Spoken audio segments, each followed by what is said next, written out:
1.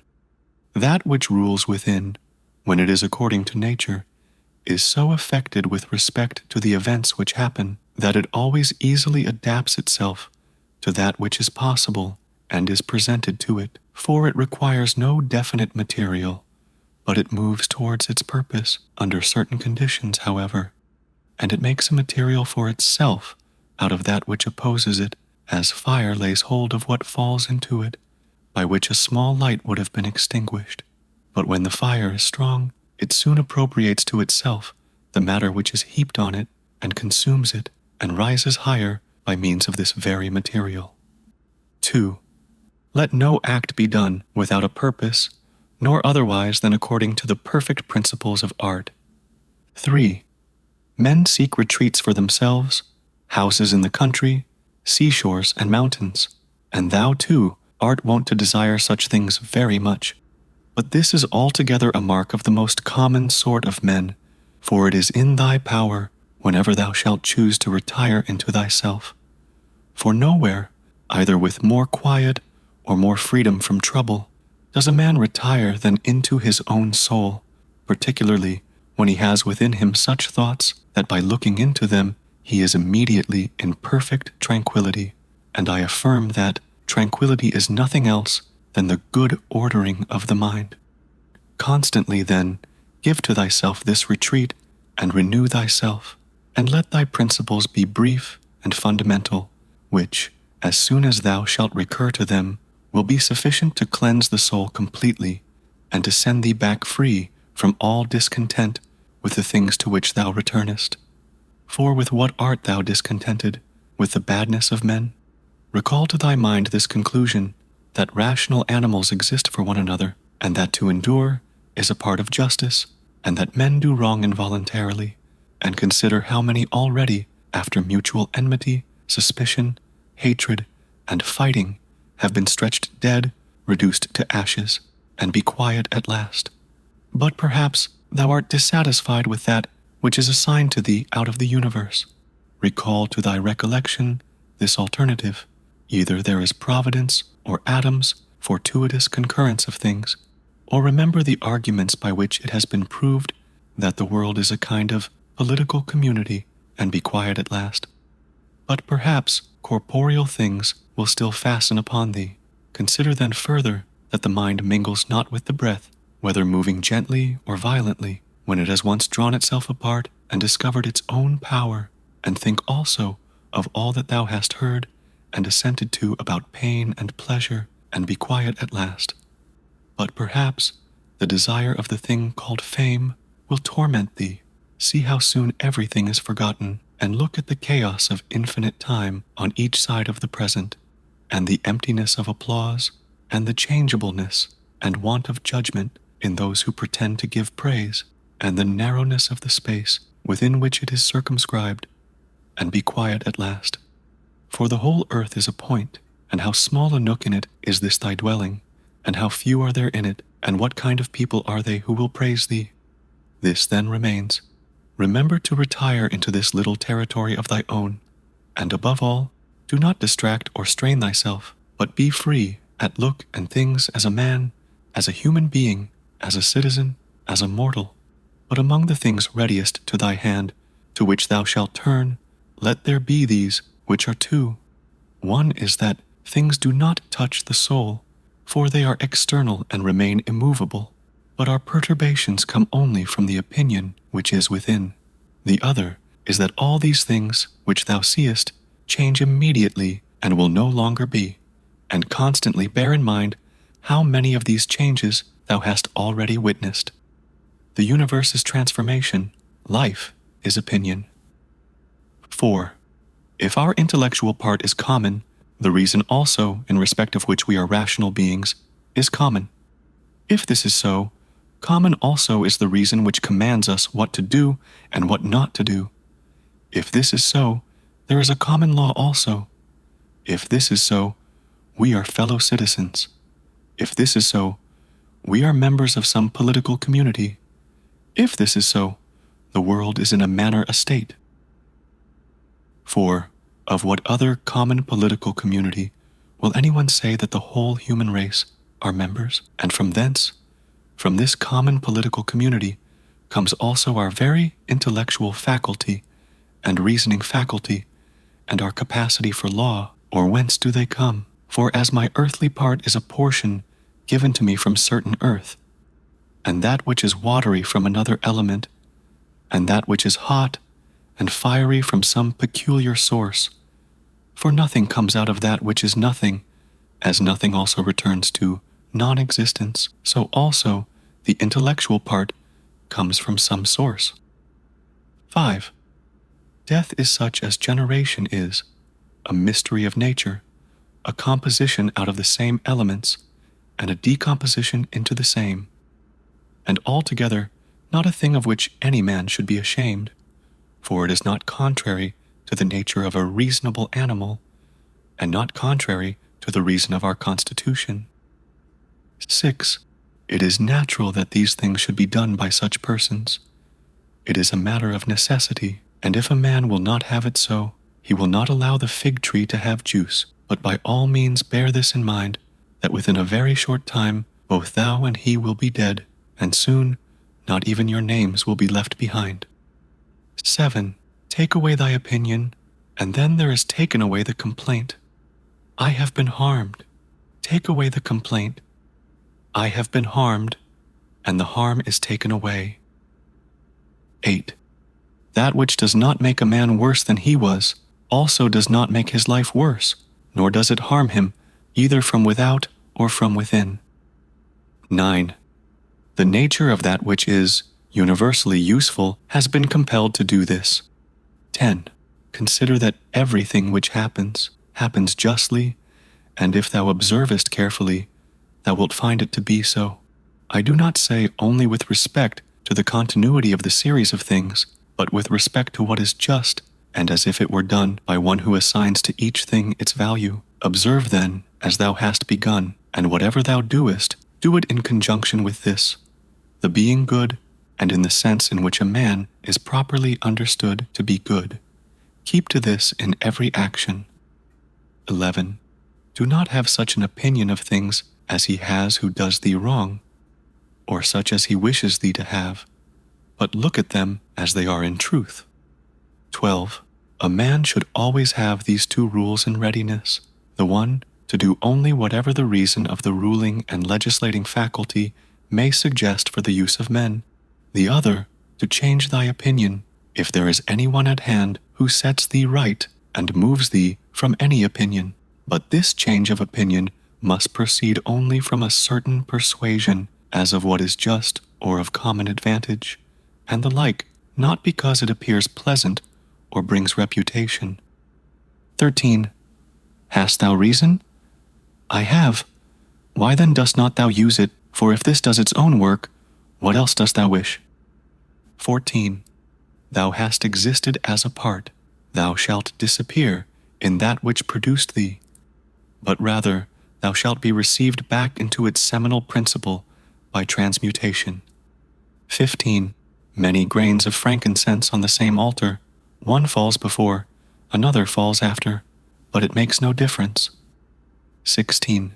Within 10 days thou wilt seem a god to those to whom thou art now a beast and an ape, if thou wilt return to thy principles and to worship of reason.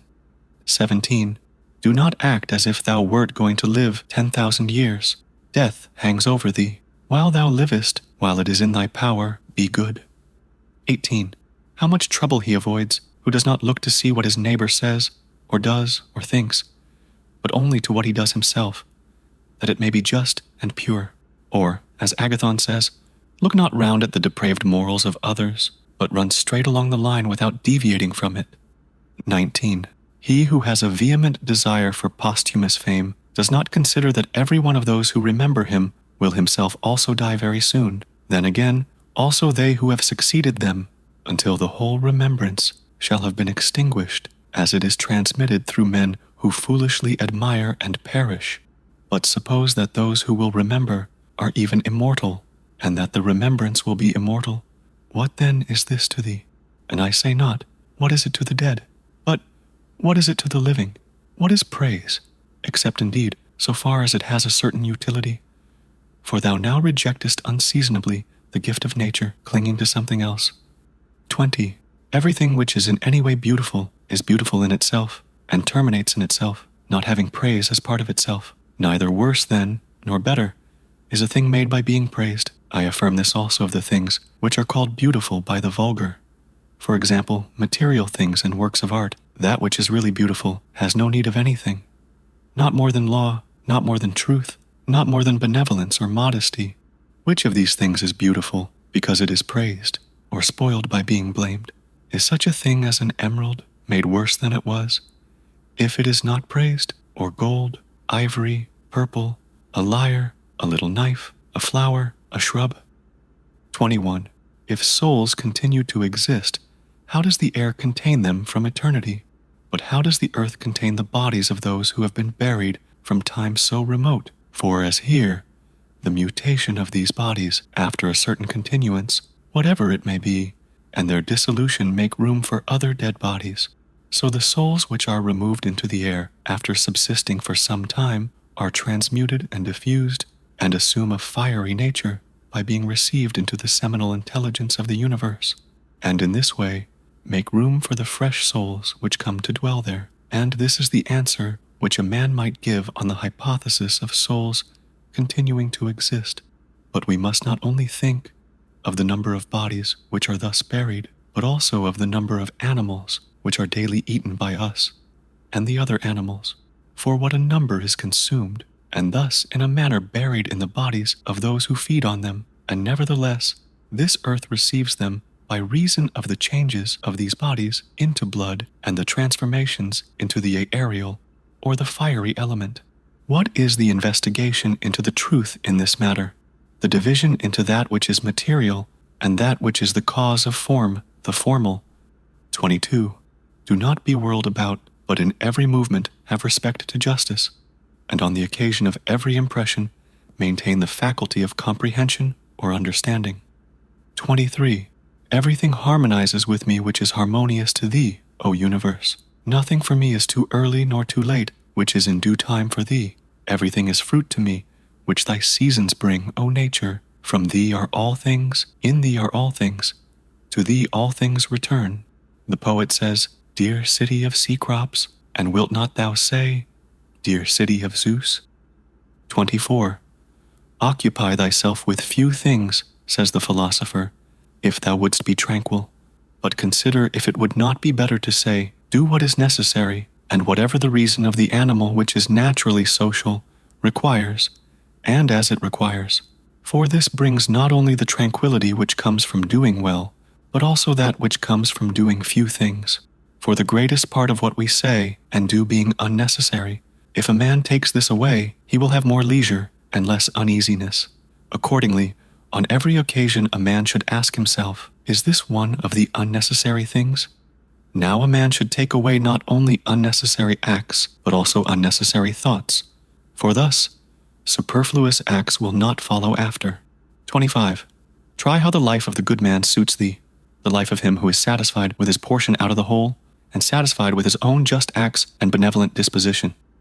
26. Hast thou seen those things? Look also at these. Do not disturb thyself. Make thyself all simplicity. Does anyone do wrong? It is to himself that he does the wrong. Has anything happened to thee? Well, out of the universe from the beginning, everything which happens has been apportioned and spun out to thee. In a word, thy life is short. Thou must turn to profit the present by the aid of reason and justice. Be sober in thy relaxation. 27. Either it is a well-arranged universe or a chaos huddled together, but still a universe. But can a certain order subsist in thee, and disorder in the all? And this too, when all things are so separated and diffused and sympathetic. 28. A black character, a womanish character, a stubborn character, bestial, childish, animal, stupid, counterfeit, scurrilous, fraudulent, tyrannical. 29. If he is a stranger to the universe who does not know what is in it, no less is he a stranger who does not know what is going on in it. He is a runaway who flies from social reason. He is blind who shuts the eyes of the understanding. He is poor who has need of another. and has not from himself all things which are useful for life. He is an abscess on the universe, who withdraws and separates himself from the reason of our common nature through being displeased with the things which happen, for the same nature produces this, and has produced thee too. He is a piece rent asunder from the state, who tears his own soul from that of reasonable animals, which is one. 30. The one is a philosopher without a tunic, and the other without a book. Here is another half-naked. Bread I have not, he says, and I abide by reason, and I do not get the means of living out of my learning, and I abide by my reason. 31. Love the art, poor as it may be, which thou hast learned, and be content with it, and pass through the rest of life, like one who has entrusted to the gods with his whole soul all that he has, making thyself neither the tyrant nor the slave of any man. 32.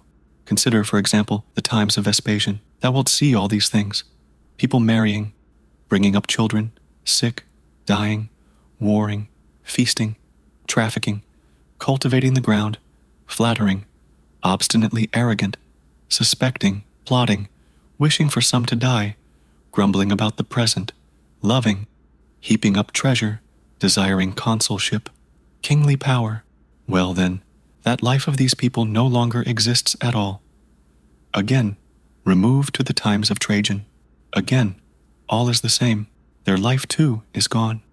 In like manner view also the other epochs of time and of whole nations, and see how many after great efforts soon fell and were resolved into the elements.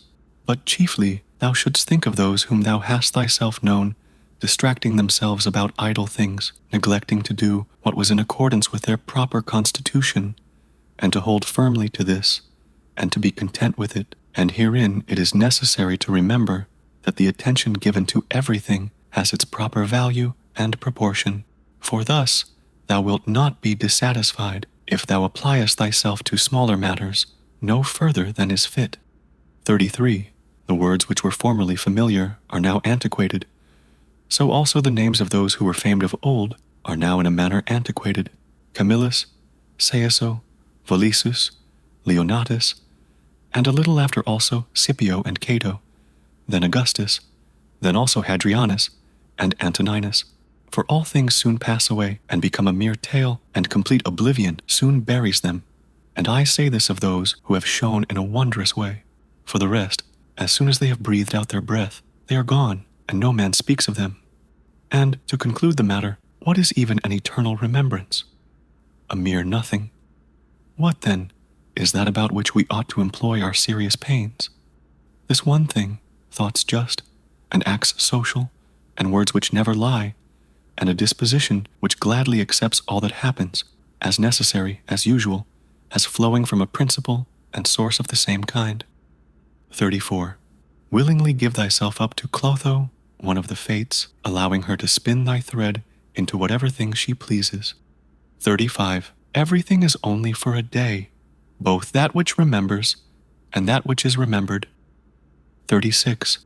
Observe constantly that all things take place by change, and accustom thyself to consider that the nature of the universe loves nothing so much as to change the things which are, and to make new things like them, for everything that exists is in a manner the seed of that which will be. But thou art thinking only of seeds which are cast into the earth, or into a womb. But this is a very vulgar notion. 37. Thou wilt soon die, and thou art not yet simple, not free from perturbations, nor without suspicion of being hurt by external things, nor kindly disposed towards all, nor dost thou yet place wisdom only in acting justly. 38. Examine men's ruling principles, even those of the wise, what kind of things they avoid, and what kind they pursue. 39. What is evil to thee does not subsist in the ruling principle of another, nor yet in any turning and mutation of thy corporeal covering. Where is it then? It is in that part of thee in which subsists the power of forming opinions about evils. Let this power then not form such opinions, and all is well. And if that which is nearest to it, the poor body, is cut, burnt, filled with matter and rottenness, nevertheless, let the part which forms opinions about these things Be quiet, that is, let it judge that nothing is either bad or good which can happen equally to the bad man and the good, for that which happens equally to him who lives contrary to nature and to him who lives according to nature is neither according to nature nor contrary to nature. 40.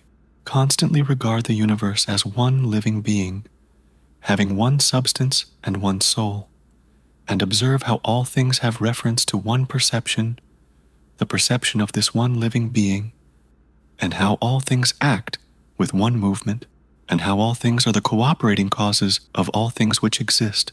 Observe, too, the continuous spinning of the thread and the contexture of the web. 41. Thou art a little soul bearing about a corpse, as Epictetus used to say. 42. It is no evil for things to undergo change, and no good for things to subsist in consequence of change. 43. Time is like a river made up of the events which happen, and a violent stream, for as soon as a thing has been seen, it is carried away, and another comes in its place, and this will be carried away too. 44.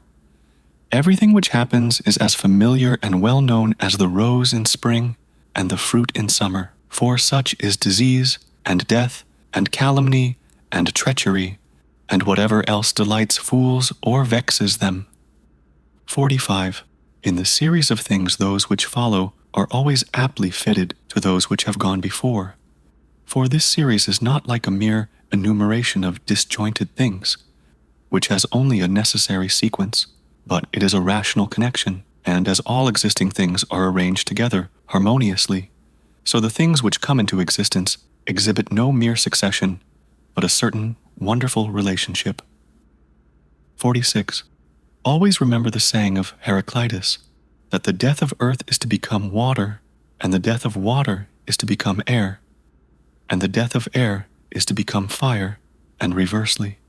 And think too of him who forgets whither the way leads, and that men quarrel with that with which they are most constantly in communion, the reason which governs the universe, and the things which they daily meet with seem to them strange, and consider that we ought not to act and speak as if we were asleep. For even in sleep we seem to act and speak, and that we ought not, like children who learn from their parents, simply to act and speak as we have been taught. 47.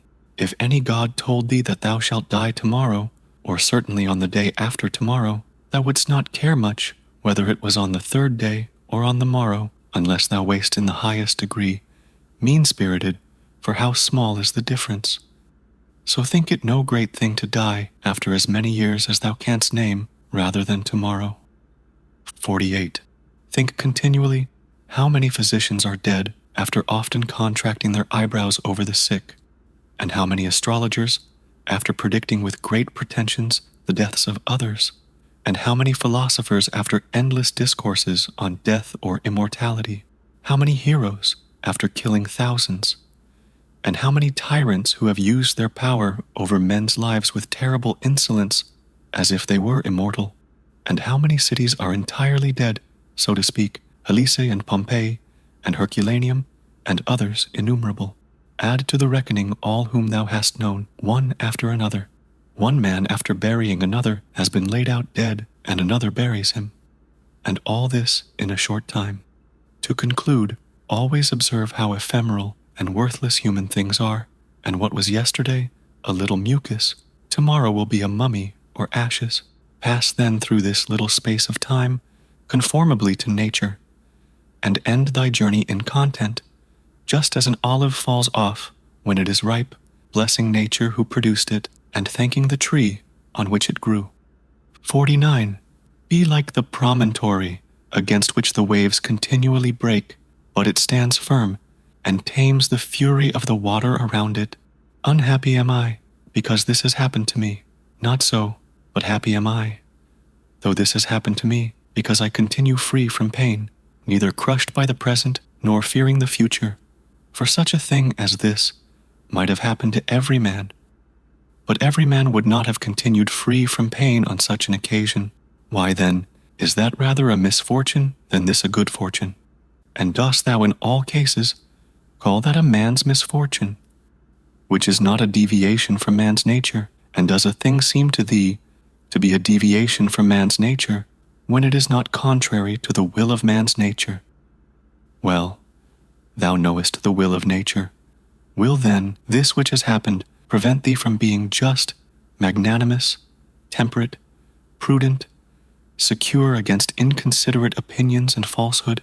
Will it prevent thee from having modesty, freedom, and everything else, by the presence of which man's nature obtains all that is its own? Remember, too, on every occasion which leads thee to vexation, to apply this principle. Not that this is a misfortune, but that to bear it nobly is good fortune. 50. It is a vulgar, but still a useful help towards contempt of death, to pass in review those who have tenaciously stuck to life. What more then have they gained than those who have died early? Certainly they lie in their tombs somewhere at last. Cadicianus, Fabius, Julianus, Lepidus, or anyone else like them, who have carried out many to be buried, and then were carried out themselves. Altogether, the interval is small between birth and death, and consider with how much trouble, and in company with what sort of people, and in what a feeble body this interval is laboriously passed. Do not then consider life a thing of any value, for look to the immensity of time behind thee, and to the time which is before thee another boundless space. In this infinity, then what is the difference between him who lives 3 days and him who lives 3 generations? 51. Always run to the short way, and the short way is the natural. Accordingly say and do everything in conformity with the soundest reason. For such a purpose frees a man from trouble and warfare and all artifice and ostentatious display.